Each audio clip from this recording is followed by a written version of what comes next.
So here's my definition of intention: getting clear on what you want. That's it.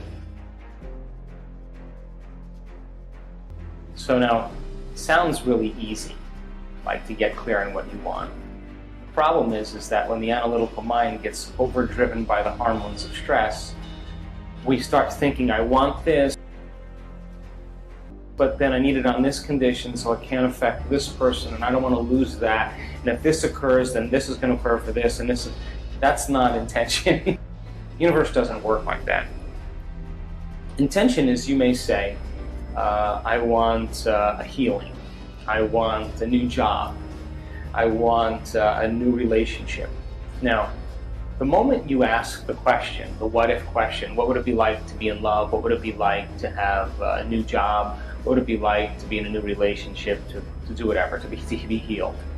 The moment you ask that question, the part of your brain called the frontal lobe, which is the crowning achievement of the human being, 40% of your brain is the frontal lobe. It's the workshop, it's the creative center. The frontal lobe has connections to all other parts of your brain. The moment you ask an open-ended question, you speculate a possibility, the creative center turns on and it looks out over the landscape of the entire brain and begins to call up different networks of neurons that are stored in your brain based on something you've learned intellectually, knowledge, or something you've experienced in your life. Like, well, I know what it is to be in love, or I know what it is to have a good job, or I read a book about it. And it begins to call up these different networks of neurons, and then it seamlessly pieces them together to create a new idea, a new vision. And when you put all those networks together and they fire in tandem, you'll get a clear picture in your mind. And that clear picture is called intention. Now, the more you have conditions, or the more you have specifics about that job, like, for example, I want to make this amount of money more a year, I want to have health benefits, I want to have 3 weeks vacation, I want to travel, I want to work with great and unlimited creative people. That all is the elements that help to add to that vision. Now, the picture you get in your mind could be the word job, or it could be just an image that's personal to you. But the image then represents all of those conditions. So you can have several conditions that make up your intention. But the intention typically is a symbol. Like, you may see a retreat center that you may want to start and you have a picture of it. But once you see that picture, the next thing that happens, you start to live that dream. The moment you start to take that dream and it turns into a living motion picture, now you're in that imaginary place. And what happens is, the moment it starts taking on form and it starts taking on time, you start to experience it and all the things you're going to do, you're actually living in that future, and your brain does not know the difference between the actual event that takes place in your life and what you're imagining in your mind. We call it mental rehearsal in my work, but you're literally rewiring yourself to the future. Now your brain is no longer a record of the past. It's now, in fact, a map to the future. Now, most people stop at this level, but there's another level. Because once you have that intention, and I watched you do this, what makes the intention have life is when you combine it with that emotion. Why? Because your body is your unconscious mind. It doesn't know the difference between an experience in your life that creates an emotion and an emotion that you're fabricating by thought alone. So your body now, as the unconscious mind, is living in that future in the present moment, and you're beginning to epigenetically change your cells in preparation for that event. So then, here's the condition, the caveat. That means then you can't wait for your healing to feel wholeness. You have to feel wholeness for your healing to occur. That means you can't wait for your new relationship to feel love. You have to feel love so your relationship finds you. It means you can't wait to have your new job to feel empowered. You have to be empowered by the thought of your new job. So we're switching the model around, because most people wait for something outside of them to change how they feel inside of them. And when they feel better inside of them, they get relief and they say, I like you, you helped me with that. That's cause and effect. That's the old model of reality. What we're talking about here in the quantum model is cause and effect, which means then you are going to have to change how you think and how you feel So have you ever heard me say that emotions are bad?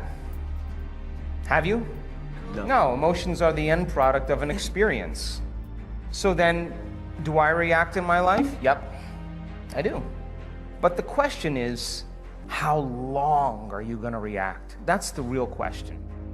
Because if you keep that emotional reaction going on for an extended period of time, sooner or later it'll become your identity.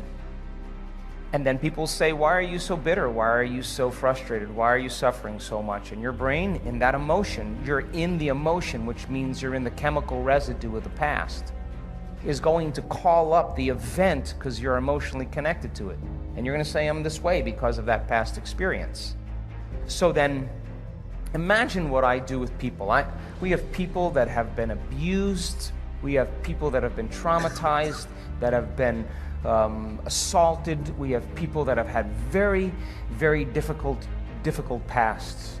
And have you ever heard me say to revisit the event?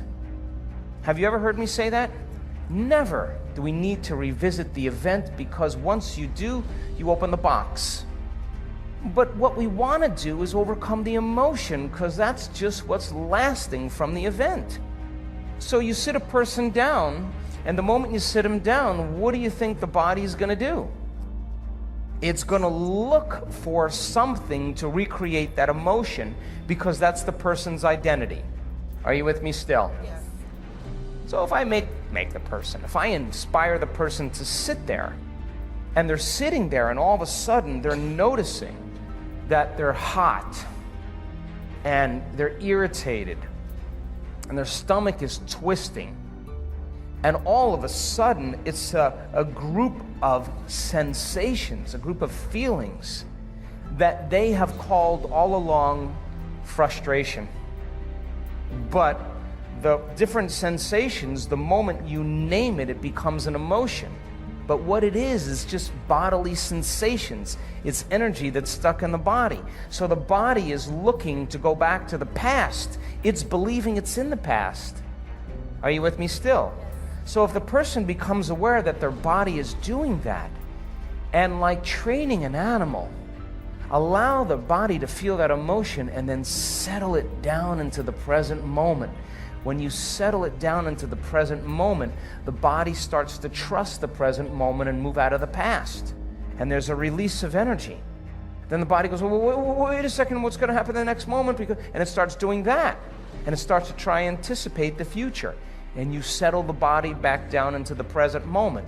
And every time you do that, you're telling the body it's no longer the mind, that you're the mind, and your will is getting greater than the program. And all of a sudden you start to lower the volume to that emotion. And when you begin to break the addiction to that emotion, the side effect of breaking that addiction is called joy. It's called freedom. All of a sudden the body's saying, I don't want to be tormented anymore. Now, does that mean you shouldn't grieve over things that you lose? Grieving is a biological process. It's neural pruning. It's a death of circuitry. It's a death of emotions. It's the absence, a void of something in your life. And that's important, but in grief, sooner or later, you got to come to a greater understanding about death, a greater understanding about loss, a greater understanding so that you can adapt to those conditions. Every time I sit with someone and they start complaining about their life, and I let them go for a few minutes, and then I go, oh. You know what I say to them? You only complain about your life when it's not working. And the emotion that you're feeling right now is keeping you connected to the past. You never do this when your life is working. And so I don't have a problem with moving through the stages of emotions. But I also know that what a person really wants more than anything else is to be free. People want to be free. And I have witnessed transformation on every culture, on every skin color, every shape, every size, every age. I've witnessed it. And the same radiance that takes place in a person's face, a light behind their eyes, a different physical presentation of their face is eminent, it's real. And that person has worked to overcome themselves. And so it's not that we shouldn't feel emotions. We should feel those emotions and feel them completely. And like a child, get over it though, and just let it out and then go. When we witness people analyzing their life within some disturbing emotion on the brain scans, over and over again, we saw their brain getting worse. Just worse. And I would go, excuse me, Hector, what the hell were you doing in there? Oh, I was just caught up with my ex and the kids. And well, yeah, I want you to know that that's making your brain worse. And so then when they start reasoning that, and they understand, I'm not going to give them the answer to their problems, because when a person is suffering, what are they looking for? They're looking for me to take them out of their suffering, and I can give them the answer, the correct answer to their problems, and they will argue against me. They will argue the entire time. No, but. Well, and no, what I don't. I just say, take the ride with me. Give me 4 days. Give me 5 days. Cross the river. Get beyond yourself and get beyond that emotion. And the memory without the emotional charge is wisdom. And that's the name of the game, because the soul can't go to the future, can't create a new adventure, can't journey back to source if you're living by some emotion that's keeping you in the past. The soul doesn't even know what to dream about. It can't, because it's seeing the future through the lens of the past. So then when the person starts coming up against themselves and they're sitting there and you say you create your reality, all right, well then I'm going to have a thought about what I want, but they can't control their thoughts. That's because their body's influencing their mind. So the only way they're going to begin to liberate energy is to be still and to know that they're God, to be greater than their body. And every time they settle it back into the present moment, they're lowering the volume to that emotion, and now they become the mind, and the body is no longer the mind. And when the body is finally free, they'll see possibilities they never saw before. I've seen it.